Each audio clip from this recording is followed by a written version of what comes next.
E aí, pessoal, tudo em ordem? Maravilha? Bem-vindos a mais uma aula de sociologia, né?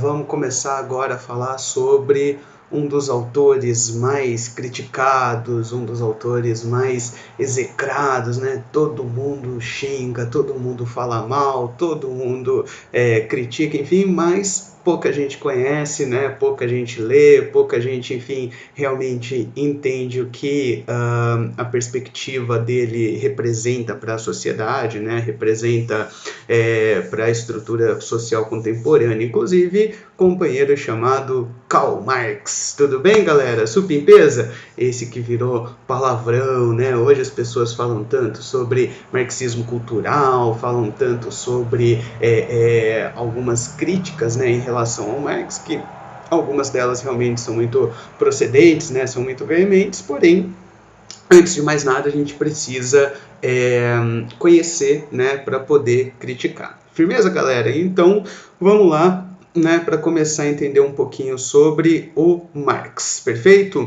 O Marx, queridos e queridas, antes de mais nada, tem uma perspectiva extremamente importante perante a estrutura social, que é uma mudança, na verdade, em uma série de paradigmas, né, que a gente pode associar aí a maneira de interpretar a história, perfeito? Como assim interpretar a história, né? Segundo Marx, a gente precisa pensar a história da humanidade, queridos e queridas, não a partir das perspectivas dos indivíduos, né, ou das ações dos indivíduos, mas pensando prioritariamente sobre, saca só, na verdade, a perspectiva da luta de classes. O que significa isso, né? Segundo Marx, então, existe uma perspectiva de luta de classes. Essa perspectiva, na verdade, representa uma compreensão de que os indivíduos são produtos dessa estrutura social. Nós, enquanto indivíduos, não podemos interferir nessa estrutura, nós não temos capacidade, nós não temos, enfim, força para interferirmos enquanto indivíduos nessa estrutura social, mas sim as classes sociais, né? As classes sociais têm esse conjunto de indivíduos, né? Essa agregação de pessoas, na verdade, teria sim condições de interferir e transformar a estrutura social. Bom, se a gente for pensar então em grandes personagens históricos, né, como Napoleão Bonaparte, como Hitler, como Mussolini, Stalin, Vargas, enfim, a gente tem que sempre entender essas pessoas dentro de uma perspectiva de luta de classes, perfeito? A ideia aqui é despessoalizar os processos históricos, né, e tentar entender exatamente esses processos históricos a partir dessa construção de uma perspectiva de classes sociais, tudo bem? Então, esse é o primeiro passo, né? Para o Marx, o motor da história, o que transforma a história em si, é efetivamente essa luta de classes, esse conflito, esse choque entre interesses, grupos com interesses antagônicos, tudo bem? E a partir daí, fofinhos e fofinhas, entender não mais as relações pessoais, né, ou as ações pessoais e individuais, porém, sempre entendermos essa perspectiva de interesses de classes. Tudo bem? Muito bom. Feita essa consideração, a gente precisa começar a entender, né, ou a interpretar, na verdade, como essas classes são definidas, quais são suas características e como se dá a relação entre elas, perfeito? Para o Marx, na verdade, é importante a gente pensar, antes de mais nada, no processo denominado como materialismo histórico. Tá? Materialismo histórico, na verdade, nada mais é do que a concepção de história, né, dada a partir de uma perspectiva material, ou seja, de uma perspectiva econômica. E isso significa o quê, queridos e queridas? Bom, pensar, na verdade, né, o materialismo histórico na perspectiva de um fato social para o Durkheim ou ação social do Weber, né, ou seja, como uma ferramenta interpretativa, né, uma ferramenta de percepção da estrutura social, tudo bem? E a partir desse contexto, a gente precisa pensar num determinismo histórico. Desculpa, no determinismo econômico, né, que é dado a partir de uma perspectiva histórica também. Queridos e queridas, saca só, né? Tratar dessa perspectiva significa pensarmos que as relações sociais são relações econômicas, perfeito? Não apenas as relações efetivas, né, dadas dentro da família, que também são econômicas, mas todas as nossas relações são reflexos dessa estrutura econômica, certo? As pessoas com as quais eu convivo, os lugares que eu frequento, né? Enfim, o clube que eu vou, o bairro que eu moro, a escola que eu estou, né? Todas as minhas condições sociais, elas são determinadas pela minha posição dentro dessa estrutura econômica. Bom, pensar então essa ideia de uma determinação econômica, né, ou de todas as relações sociais, né, da maneira como nós pensamos, como nós nos vestimos, o vocabulário que a gente usa, etc., na verdade é dado a partir de uma perspectiva econômica, portanto, que reflete a organização do trabalho dentro daquela determinada sociedade, certo? O trabalho, enquanto conceito sociológico, né, representa nada mais, né, nada menos do que essa atividade que visa a satisfação das necessidades humanas. Na verdade, pensar o trabalho dentro dessa perspectiva é pensar o trabalho na maneira como a sociedade se organiza, tudo bem, para produzir as suas condições materiais de subsistência. Ou seja, né, a gente pode pensar no trabalho servil, por exemplo, a gente pode pensar no trabalho assalariado, no trabalho escravagista, enfim, a gente pode pensar em várias formas de organizações sociais dentro dessa perspectiva econômica, por quê? Diferentes sociedades, em diferentes contextos, né, em diferentes momentos históricos, enfim, na verdade também vão se organizar de maneiras diferentes, né? Então, a maneira como essas sociedades se organizam para produzir aquilo que é materialmente necessário, certo? Né? Enfim, comida, riqueza, etc, etc, vai determinar todas as características sociais e individuais dentro daquele determinado grupo, perfeito? Então, o trabalho tem uma perspectiva extremamente importante dentro dessa condicionante do Marx. Tudo bem, galera? Bom, dessa forma, é o trabalho que vai determinar também a minha posição dentro dessa estrutura que a gente vai chamar de luta de classes, perfeito? Por que que essa condicionante ela é tão importante, queridos e queridas? Porque, na verdade, pensar em luta de classes significa pensarmos nesse processo, né, dentro de uma perspectiva de que existem interesses antagônicos, certo? Dentro da sociedade existem dois setores, segundo Marx, né, duas posições econômicas que a gente pode até citar aqui como sendo efetivamente, né, os proprietários dos meios de produção e os proprietários da força de trabalho, que seriam dominantes e dominados, certo? Esse materialismo dialético representa exatamente essa concepção da estrutura social, né? Quer dizer, a dialética ela é dada por dois polos, né? Ela é dada a partir da perspectiva de dois elementos, né? E aí nós temos dominantes e dominados. Em qualquer momento histórico, isso é importante frisar para o Marx, né? A gente pode entender essa relação entre opressores e oprimidos, né? Enfim, quem manda e quem obedece, nesse sentido. E a partir daí, fofinhos e fofinhas, saca só. Pensarmos em dominantes e dominados é pensarmos em proprietários dos meios de produção enquanto dominantes. E o que significa isso? Significa pensarmos que o meio de produção é, como o próprio nome já diz, um meio, uma ferramenta, um mecanismo, enfim, que eu uso para produzir, certo? É um meio que produz riqueza ou as condições de subsistência para o seu proprietário. Perfeito? Terras, ferramentas, indústrias, máquinas, enfim, né? Todos esses meios de produção, esses elementos que geram riqueza para o seu proprietário, para o Marx é chamado de meio de produção. Se eu possuo meio de produção, eu estou na condição, portanto, de dominante, perfeito? Se eu não possuo, se eu estou afastado desses meios de produção, galera, significa dizer que eu só tenho a minha força de trabalho, ou seja, a minha capacidade de realizar algum tipo de atividade, de realizar algum tipo de função, enfim, né, de trabalho, certo?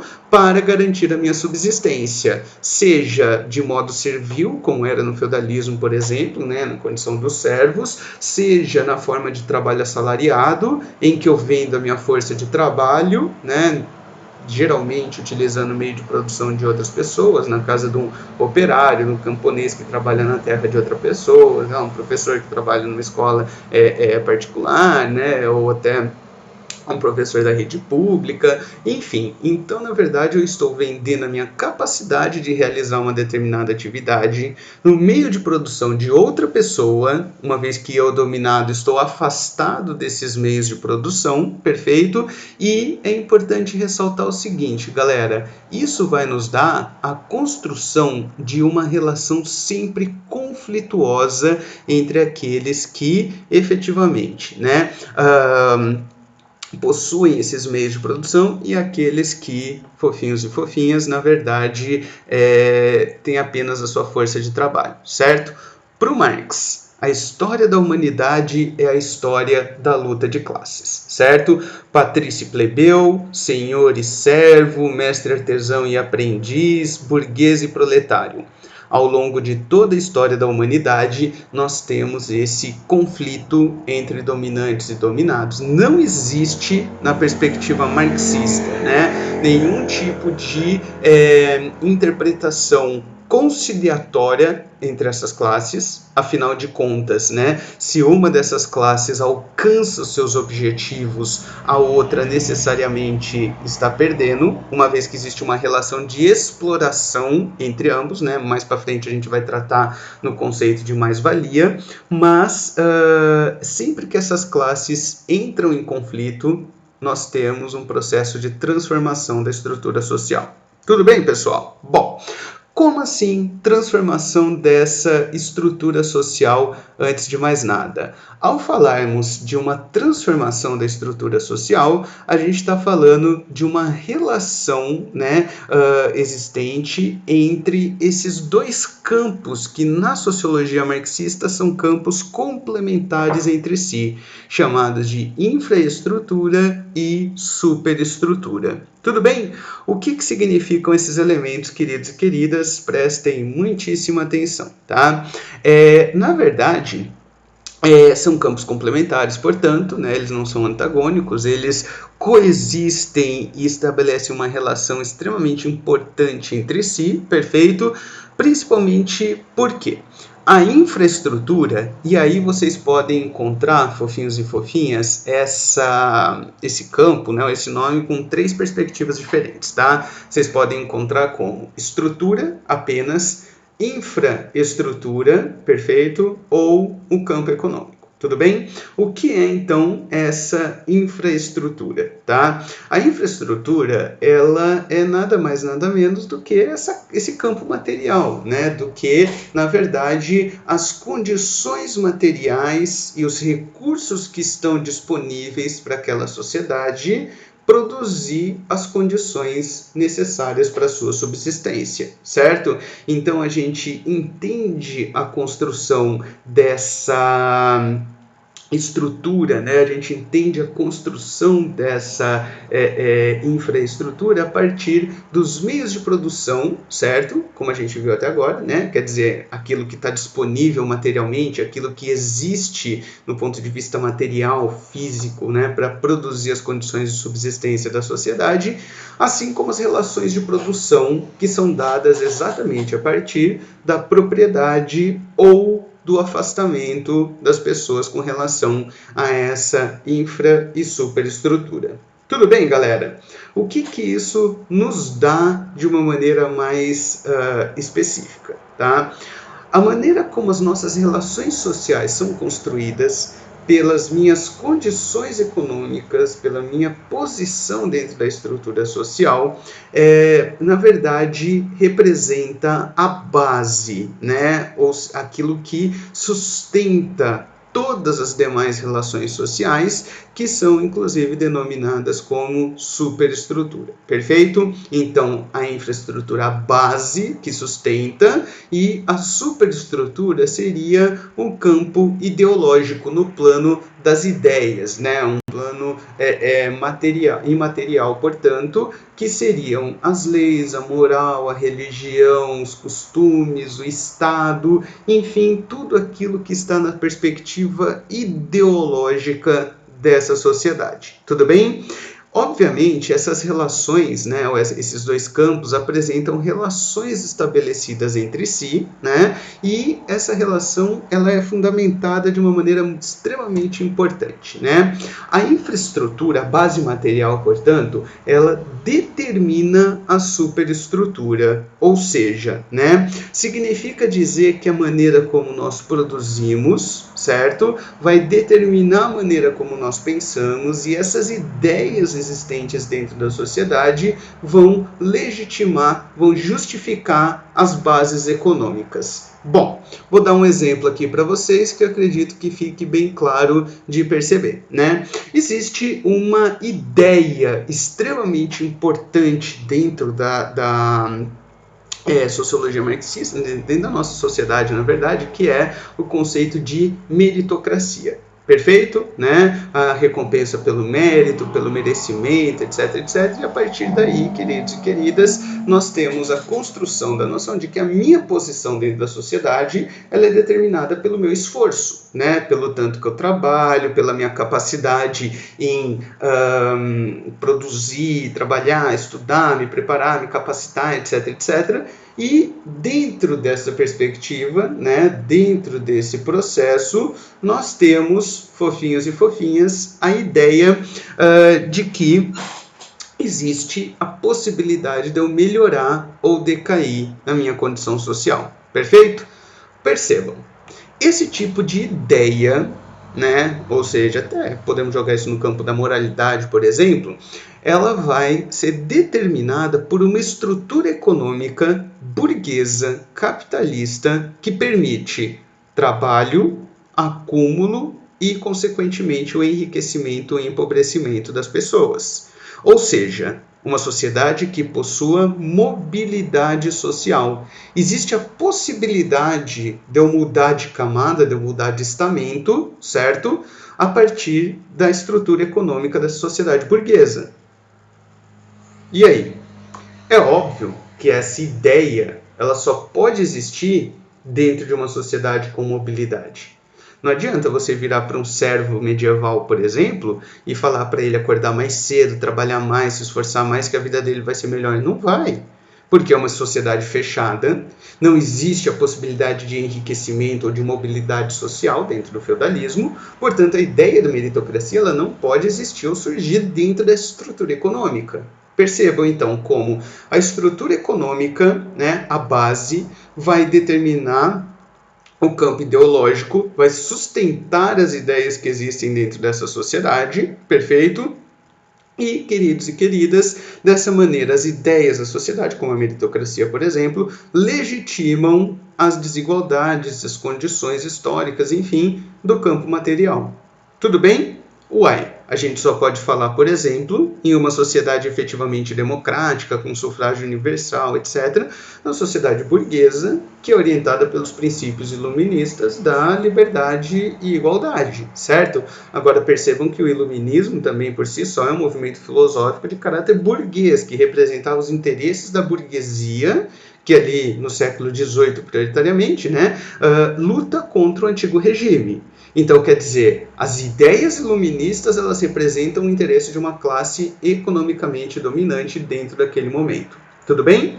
E é exatamente isso, a partir daí, que o Marx vai identificar dentro dessa superestrutura, né, desse campo ideológico, aquilo que nós vamos chamar de alienação ideológica. Perfeito? Por quê?